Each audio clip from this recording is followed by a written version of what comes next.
ధాన్యం కొనుగోలు విషయంలో కూటమి ప్రభుత్వం పూర్తిగా విఫలమైందని మాజీ స్పీకర్ తమ్మినేని సీతారాం అన్నారు. రాష్ట్రంలో రైతులు తీవ్రంగా దగాకు గురవుతున్నారని ఆవేదన వ్యక్తం చేశారు.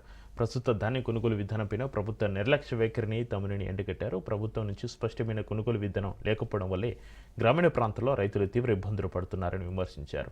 పంట చేతికి వచ్చాక ప్రభుత్వం ఎలాంటి సహాయం చేయకపోవడం ఒక్క కారణంగా తెలిపారు. స్పష్టమైన పాలసీ విధానం లేకపోవడంతో రైతులను దోపిడీకి గురి చేస్తుందని మండిపడ్డారు తమ్మినేని.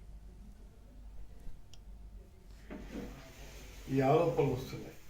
మరి ఇన్ని ఆరోపణలు ఉంది అధికారులు ఎందుకు చర్యలు తీసుకోవటం లేదు? ముద్దు నిద్రపోతున్నారా? ఈ సివిల్ సప్లైస్లో అధికారులు ఏం చేస్తున్నారో పట్టించుకోరా? అడగరా?